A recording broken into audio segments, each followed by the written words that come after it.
में लिखे गए एक ब्लूप्रिंट को समझने की कोशिश कर रहे हैं। ये कोई बिल्डिंग का नक्शा नहीं है, बल्कि ये एक आदर्श सरकारी कर्मचारी बनाने का ब्लूप्रिंट है। हमारे पास जो स्रोत हैं वो भारतीय रेलवे सेवा के आचरण नियमों के बारे में है और ये दिखाते हैं कि कैसे एक विशाल संगठन अपने कर्मचारियों के लिए एक नैतिक किला बनाने की कोशिश करता है, ईंट दर ईंट। बिल्कुल। और ये किला उन्हें बाहरी दुनिया के दबावों, लालच और प्रभावों से बचाने के लिए बनाया गया है। आज हम इस किले की 5 सबसे महत्वपूर्ण दीवारों को देखेंगे, नियम 16 से 20 तक। हमारी कोशिश ये समझने की होगी कि इन नियमों के पीछे का असली मकसद क्या था और क्या ये आज भी उतनी ही मजबूत है। तो चलिए पहली ईंट से शुरू करते हैं। नियम 16 ये कर्मचारियों के निवेश, उधार लेने और देने से जुड़ा है। स्रोत कहते हैं कि सट्टा निवेश मतलब स्पेकुलेटिव इन्वेस्टमेंट, उस पर पूरी तरह से पाबंदी है। हाँ, पूरी तरह से। इसका मतलब है कि जोखिम भरा शेयर ट्रेडिंग जिसमें जल्दी पैसा बनाने की कोशिश हो, वो नहीं कर सकते। ये तो समझ आता है, लेकिन क्यों? क्या सरकार नहीं चाहती कि उसके कर्मचारी अमीर बने? सवाल बहुत दिलचस्प है। देखिए, इसका मकसद कर्मचारी को अमीर बनने से रोकना नहीं है, बल्कि उसके फोकस को बचाना है। एक सरकारी कर्मचारी, खासकर रेलवे जैसे संवेदनशील विभाग में, उससे उम्मीद की जाती है कि उसका पूरा ध्यान अपने काम पर हो। अगर वो दिन भर स्टॉक मार्केट के उतार चढ़ाव पर नजर रखेगा, तो उसका ध्यान अपने कर्तव्य से भटकेगा। और दूसरा, जो ज्यादा जरूरी कारण है, सट्टेबाजी में पैसा डूबने का खतरा बहुत ज्यादा होता है और एक कर्ज में डूबा हुआ कर्मचारी, जैसा कि हम आगे देखेंगे, संगठन के लिए एक बड़ी कमजोरी बन सकता है। अच्छा, तो ये ध्यान भटकने और वित्तीय जोखिम दोनों से बचाने का एक तरीका है। बिल्कुल। और बड़े निवेश जैसे प्रॉपर्टी या म्यूचुअल फंड के बारे में क्या? उसके लिए अनुमति या सूचना देनी पड़ती है? हाँ, और यहाँ पर प्रभाव का सिद्धांत काम करता है। नियम सिर्फ पैसों के बारे में नहीं है, बल्कि उन स्थितियों से बचने के बारे में है जहां कर्मचारी पर कोई अनुचित दबाव बन सके। सोचिए, नियम कहता है कि आप अपने अधीनस्थ कर्मचारियों से या उन ठेकेदारों से उधार नहीं ले सकते जिनका रेलवे से कोई लेना देना है। लेकिन अपने किसी जूनियर से पैसे उधार लेना, ये तो आम बात लग सकती है। अगर कोई सच में मुसीबत में हो तो? यहीं पर नियम एक अदृश्य लक्ष्मण रेखा खींचता है। जैसे ही एक सीनियर अपने जूनियर से पैसे लेता है, उनके बीच का पेशेवर रिश्ता बदल जाता है। हाँ। क्या वो सीनियर उस जूनियर के काम का निष्पक्ष मूल्यांकन कर पाएगा? क्या वो उसे अनुशासन में रख पाएगा? शायद नहीं। सही बात है। इसी तरह अगर कोई अधिकारी रेलवे को सामान सप्लाई करने वाले ठेकेदार से उधार लेता है, तो क्या वो उस ठेकेदार के बिल या काम की क्वालिटी को बिना किसी पक्षपात के पास कर पाएगा? ये नियम हितों के टकराव की किसी भी संभावना को जड़ से खत्म करने की कोशिश करता है। और यही बात उधार देने पर भी लागू होती है। आप साहूकार नहीं बन सकते, ब्याज पर पैसे नहीं दे सकते। तो असल में नियम 16 एक दीवार खड़ी कर रहा है, एक सरकारी कर्मचारी की निजी वित्तीय दुनिया और उसकी पेशेवर दुनिया के बीच। बिल्कुल। और इस दीवार में कोई ऐसा दरवाजा नहीं छोड़ा गया है जिससे प्रभाव या दबाव अंदर बाहर आ जा सके। आपने बिल्कुल सही सार निकाला है। ये वित्तीय अलगाव मतलब फाइनेंशियल इंसुलेशन का एक बहुत महत्वपूर्ण सिद्धांत है। तो पैसों के लेन देन पर इतनी पाबंदियां हैं, लेकिन मान लीजिए इन सब के बावजूद कोई कर्मचारी गहरे कर्ज में डूब जाता है। ये हमें एक और दिलचस्प नियम 17 की ओर ले जाता है, जो कर्मचारी की निजी वित्तीय सेहत से जुड़ा है। पर यहां एक सवाल उठता है, किसी की व्यक्तिगत वित्तीय समस्या को दुराचार या मिसकंडक्ट कैसे माना जा सकता है? ये तो ऐसा लगता है जैसे आप किसी पीड़ित को ही दोषी ठहरा रहे हैं। ये सवाल बहुत स्वाभाविक है। पहली नजर में ये नियम थोड़ा कठोर लग सकता है, लेकिन अगर हम इसे संगठन की सुरक्षा के नजरिए से देखें, तो इसका तर्क समझ आता है। स्रोत कहते हैं कि आदतन कर्जदार होना यानी हैबिचुअली इंडेटेड होना वो समस्या है। अच्छा। इसका मतलब ये नहीं है कि आपने होम लोन लिया है तो आप मुश्किल में हैं। इसका मतलब है कि आपकी वित्तीय स्थिति नियंत्रण से बाहर हो चुकी है। एक कर्मचारी जो लेनदारों से घिरा हुआ है, जो दिवालिया होने के कगार पर है, वो बाहरी दबावों और भ्रष्टाचार के प्रति बहुत ज्यादा संवेदनशील हो जाता है। कोई उसे छोटा सा लालच देकर भी गलत काम करने के लिए मजबूर कर सकता है। मतलब ये कर्मचारी की व्यक्तिगत समस्या से बढ़कर संगठन की सुरक्षा का मामला बन जाता है। ठीक समझे। इसीलिए नियम कहता है कि अगर किसी कर्मचारी के खिलाफ दिवालियापन की कार्यवाही शुरू होती है या उसकी सैलरी कुर्क होती है तो उसे तुरंत विभाग को बताना होगा। सैलरी कुर्क या सैलरी अटैचमेंट, इसको थोड़ा समझाइए। देखिए, इसका मतलब है कि अदालत आपके विभाग को आदेश देती है कि आपकी तनख्वाह का एक हिस्सा आपको मिलने से पहले ही सीधे उस व्यक्ति को दे दिया जाए जिसका आप पर कर्ज है। ओहो। अगर ऐसा बार बार होने लगे तो ये संगठन के लिए एक बहुत बड़ा रेड फ्लैग है। ये एक औपचारिक कानूनी संकेत है कि कर्मचारी की वित्तीय स्थिति पूरी तरह से पटरी से उतर चुकी है। तो ये नियम सिर्फ बिल चुकाने की नसीहत नहीं है, बल्कि ये एक अलार्म सिस्टम है। ये संगठन को बताता है कि उसका एक हिस्सा कमजोर हो गया है और उसे बाहरी खतरों से बचाने की जरूरत है। हाँ, ये एक तरह का सुरक्षा तंत्र है जो कर्मचारी और संगठन दोनों की रक्षा करता है। ये कर्मचारी को वित्तीय अनुशासन के लिए प्रोत्साहित करता है और संगठन को संभावित कमजोरियों से बचाता है। ये मूवेबल प्रॉपर्टी के लिए जो सीमा है वो मुझे दिलचस्प लगी। अगर किसी चीज की कीमत कर्मचारी के 2 महीने के मूल वेतन से ज्यादा है तो बताना होगा। और ये सीमा बहुत सोच समझकर तय की गई है। इसका मकसद हर छोटी मोटी खरीद पर बोझ डालना नहीं है। आप फ्रिज खरीदें या टीवी, आपको बताने की जरूरत नहीं।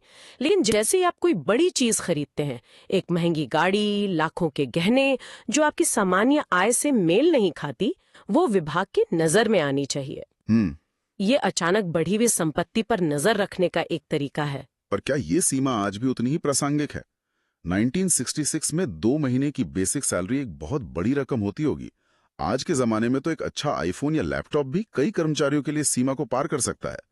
क्या ये उन पर एक अतिरिक्त बोझ नहीं बन गया है? ये एक बहुत अच्छा मुद्दा है और समय के साथ इन सीमाओं की समीक्षा होनी चाहिए, बिल्कुल होनी चाहिए। लेकिन नियम के पीछे का सिद्धांत आज भी उतना ही मजबूत है। सिद्धांत ये है कि विभाग को कर्मचारी के जीवन स्तर में आने वाले बड़े और अचानक बदलावों की जानकारी होनी चाहिए। अच्छा। अगर कोई हर साल एक नई लग्जरी कार खरीद रहा है तो विभाग ये सवाल पूछ सकता है कि इसका स्रोत क्या है, और ग्रुप ए और बी के अधिकारियों को तो हर साल अपनी संपत्ति का पूरा ब्यौरा देना पड़ता है, जिसे एनुअल प्रॉपर्टी रिटर्न कहते हैं। और अगर कोई अपनी पत्नी या पति के नाम पर संपत्ति खरीद ले तो क्या वो इस नियम से बच सकता है? नहीं, नियम बनाने वालों ने इस बारे में भी सोचा था। नियम साफ कहता है कि अगर जीवन साथी अपनी स्वतंत्र आय, जैसे अपनी नौकरी या बिजनेस से कोई संपत्ति खरीदता है तो उसकी सूचना देने की जरूरत नहीं है। लेकिन अगर उस संपत्ति में कर्मचारी का पैसा लगा है या उसका कोई हित जुड़ा है तो उसे अपनी संपत्ति के रूप में घोषित करना ही होगा।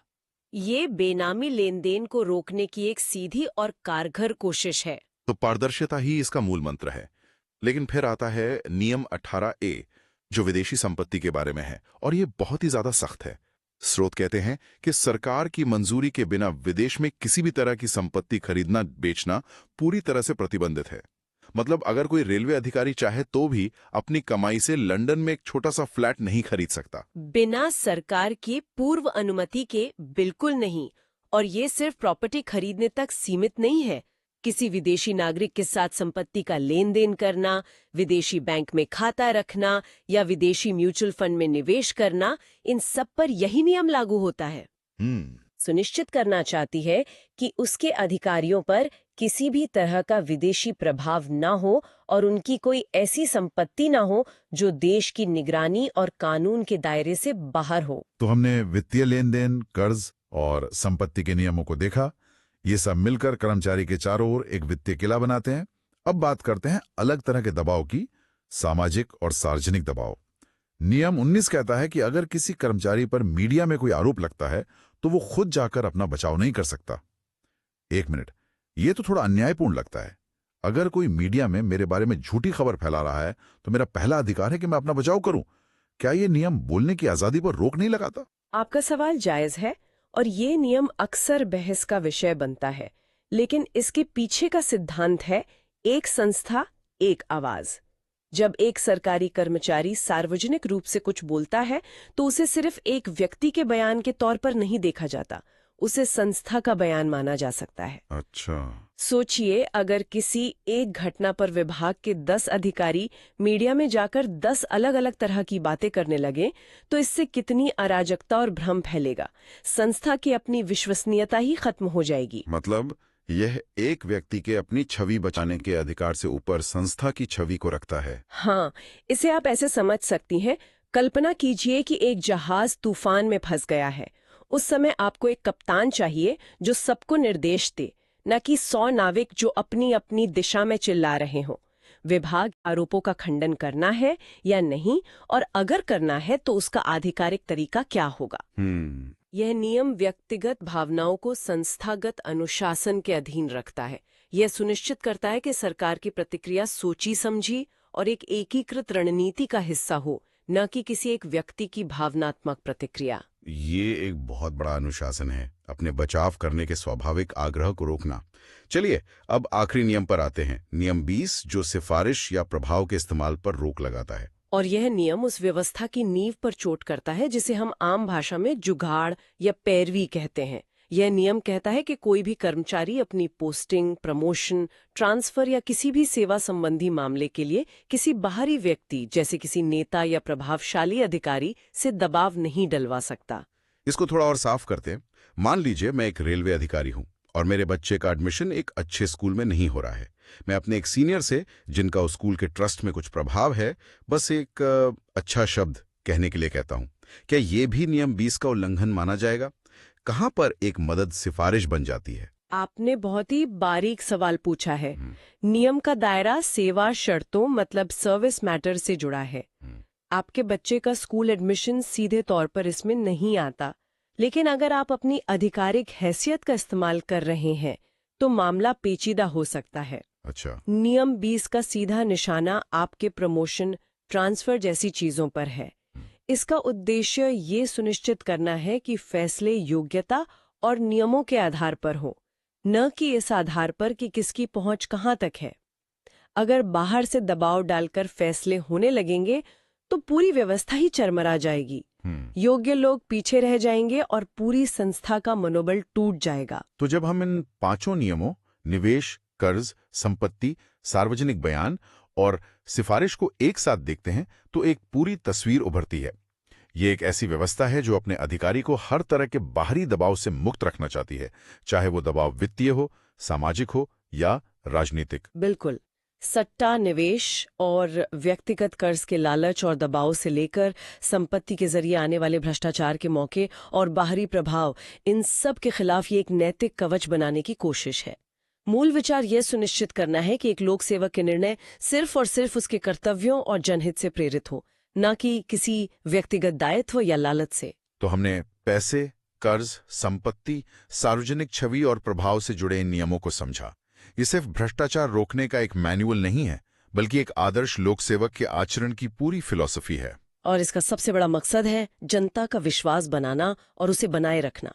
जब लोगों को यह पता होता है कि फैसले लेने वाले अधिकारी इन सख्त नैतिक मानकों से बंधे हुए हैं, तो व्यवस्था में उनका भरोसा बढ़ता है।